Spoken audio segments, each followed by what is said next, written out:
Hey guys, it's time to check out the latest issue of Go Classics. Yes, we are now into issue 4, and there's a bit of a upmarket theme to this one, as it says prestige for pennies.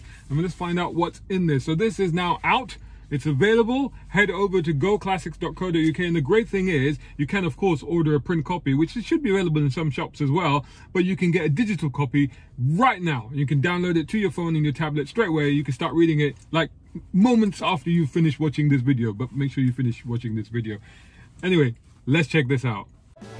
So you want something sleek and glamorous, and then check out the Jaguar E-Type featured in our launch issue, alongside many other features such as buying guides, owner's tips, and even how to buy your own first classic car.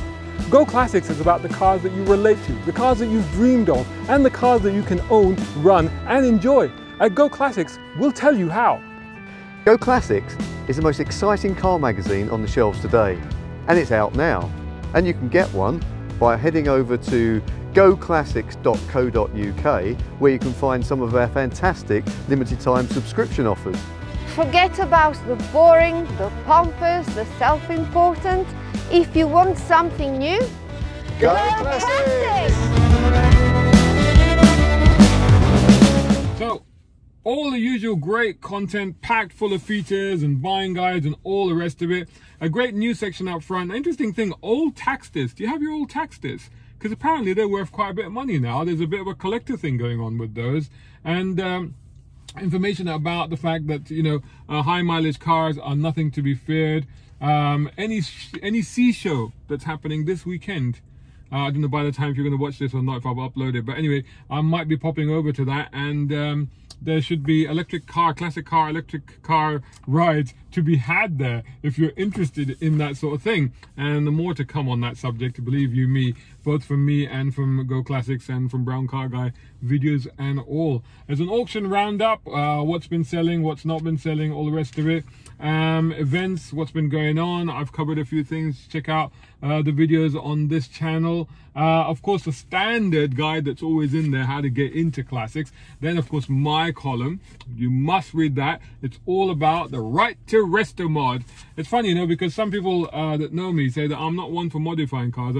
Whenever people buy cars and start modifying them, I'm like, no, leave them as they are, because that's how the manufacturer intended. However, I'm much less precious about that sort of thing when it comes to older cars and classic cars, because over time, you know, we've had the technology to improve things on cars. So when you have classic cars and you go, well, the brakes could be better, the lights could be better, the infotainment could be better, and you go, well, why not? All that technology is there, isn't it? But you still get the beauty and the aesthetics, and sometimes the style and aura of the older car. Triumph TR6 buying guide, 1969 to 75. So if you're thinking of buying one of those, you have got to pick up a copy of this magazine for a 4-page buying guide. What she says, column by Angie Velluti, and she's talking about various cars that she's owned, or rather that her other halves have owned, including Gerald the Herald and the MR2 that she's still after, and some talk of Corrados in there as well, so that's always whoever read. And the editor at large, Jeff Bailey, one of the founders of the magazine, he's continuing cataloging of his almost 100 cars, actually over 100 cars that he's owned in his lifetime. Again, a few standouts. He's owned a couple of Bentleys, a Bentley Turbo R and an Arnage R. Usual eclectic mix. I mean, there's no conformity. There's a Chrysler Crossfire in there as well, you know. There's an Alfa Romeo Mito. Oh my God, has he really owned a Range Rover Evoque convertible? So that's who bought one. Oh no, nothing bad about that. Aston Martin DB11 V12. Ooh, can't argue with that one. Anyway, this is a column by one of the guys who's been a guest on the podcast series at Go Classics. It's Simeon Cattle of the Classic Project Shop. This is quite an interesting article, because there was stuff in here that I didn't know about the fact that even though older cars are tax exempt and MOT exempt, but if you make a change to them, if you modify them in some way, if you do that, then suddenly they are subject to MOT. And also this general advice about, even if you're not doing MOTs, you know, you shouldn't just be neglecting the cars or shortcutting when it comes to the crucial stuff. Living the dream, so as part of the theme of the magazine, it's cars that you can get for a lot less than you thought. And there were some interesting standout ones, like the Alfa Romeo 4C, a car that I love, but didn't really take off. They've dropped to about under 45,000 pounds. The Aston Martin V8 Vantage, another car that I really like, and they're talking about 25,000 pounds. You kidding me? My goodness, blimey, that's something in it. You got Audi R8, you got Bentleys, Ferrari Mondial. I mean, yeah, I met a bloke at the weekend at the Regis Street Motor Show who just bought one, and it was very reasonable money. BMW 8 Series, of course, that's a wonderful classic. Jaguar F-Type down to 25,000 pounds. I really like the F-Type. God, that's worth thinking about, isn't it? You've got to be honest, right? Lotus Evora, or maybe Lotus Evora, oh gosh, come on. 30 grand, you got Maserati. They've got a Maserati 3200 there. 4200, 3200. But on the basis of a friend of mine's experience, I probably wouldn't recommend that one to you, as lovely as they are. Mercedes SL, the R129, yeah, sure, recommend that one. Boxster, yeah, definitely. They're really good value right now. Talking to Mercedes SLs, there's an SLK buying guide. So there you go, 96 to 2016, definitely going to become classics, these for sure. But there's a lot of rough runs around as well. Playing Happy Families, this is like a retro comparison twin test of sort of dad saloons, that sort of thing. So you got, you know, Cortina there, you got, I mean, so it's just Ford versus Vauxhall sort of thing going on. And then you got the, you know, with the Triumph Dolomites and things like that.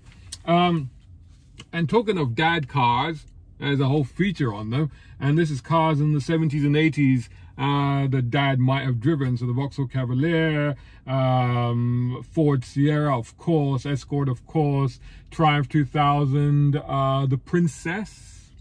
I always quite had a soft spot for the Princess, to be honest with you. The big Ford Granada, the older one, and the Peugeot 405, which actually is a very good car. It was always a good car, that one. And then there's another buying guide. Actually, no, this is not buying guide. This is actually one of the features where they go back and they look at the critical comments that cars receive, because not all cars, not all classic cars were brilliant at the time. It's interesting, isn't it? Cars, sometimes they age better than when they came out, and people start to appreciate them a little bit more afterwards. So the SL, although the SL was always a hit, let's be honest, it was always a Hollywood Boulevard cruiser, that one, wasn't it? So the R107, there's a little bit about that one in here. It's about 3 pages of looking at that car. There's a mini timeline. So there's a timeline feature, and it basically looks at all the changes that came to the Mini, all the rest of it. But here's at the end of this feature is the bit that I found interesting, and that was all the versions that were made, all the cars that were made based on the Mini.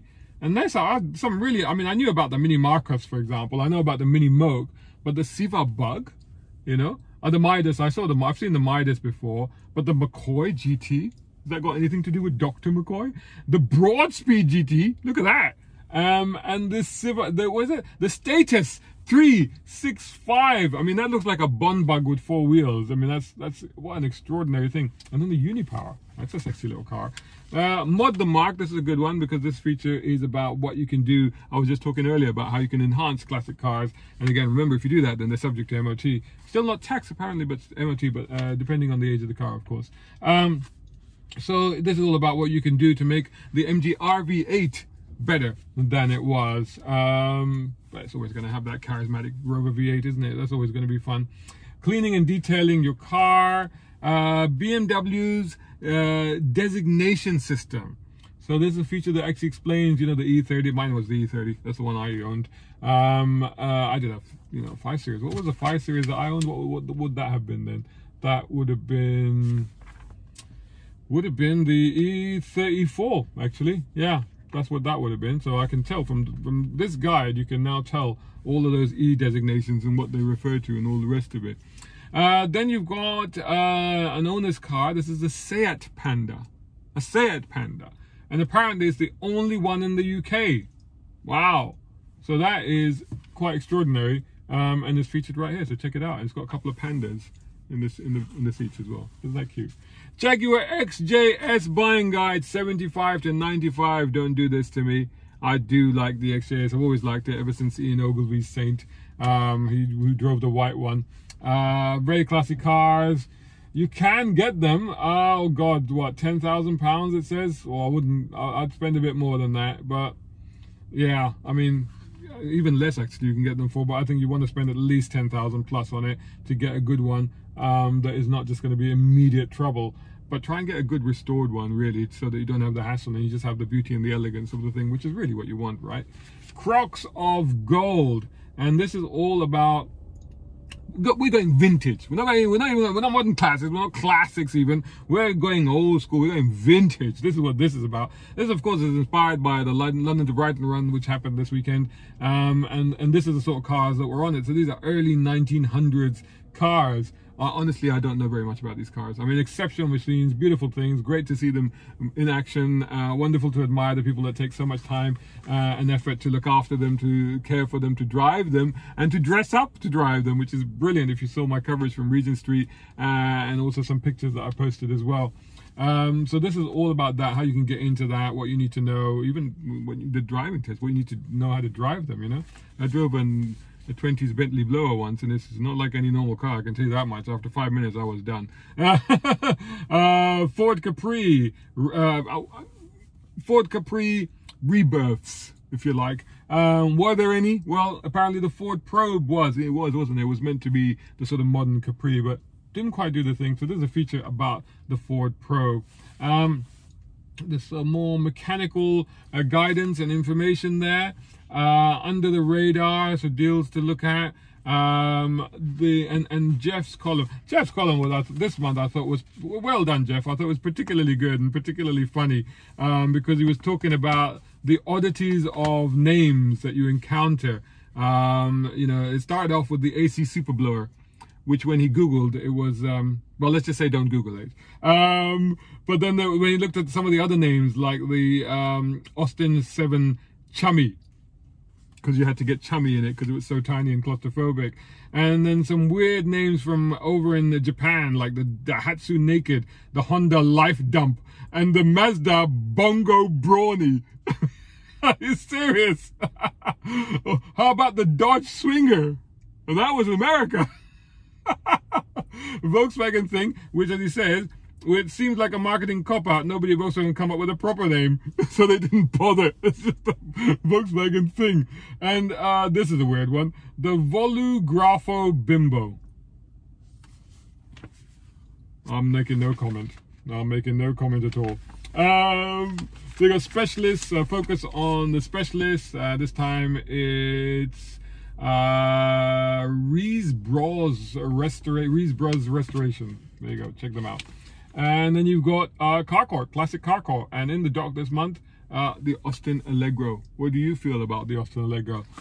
Save it or jail it? You tell me. And then a little preview of next month's magazine as well. The best buys for, the best buys for 2020. I'm going to make a video about that actually, because one of my top videos on my own channel, Brown Car Guy, was has been the 17 best classics to buy in 2021. That's the highest performing video on my channel. Check it out. Anyway, before you do that, make sure you check out GoClassics. Head over to goclassics.co.uk, pick up a copy. You can read it right now, right today, right now. No, you don't even have to wait for the print one. You can get the print one, get a print one. It's nice. Nice paper here. It's nice to have on your coffee table. But if you want to read it, if you want to get into it straight away, you can download it straight away and off you go. Anyway, check it out and let me know what you thought of my column and the other stuff in here.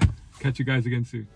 So you want something sleek and glamorous, and then check out the Jaguar E-Type featured in our launch issue, alongside many other features such as buying guides, owner's tips, and even how to buy your own first classic car. GoClassics is about the cars that you relate to, the cars that you've dreamed of, and the cars that you can own, run, and enjoy. At GoClassics, we'll tell you how. GoClassics is the most exciting car magazine on the shelves today. And it's out now. And you can get one by heading over to goclassics.co.uk, where you can find some of our fantastic limited time subscription offers. forget about the boring, the pompous, the self-important. If you want something new, Go Classics!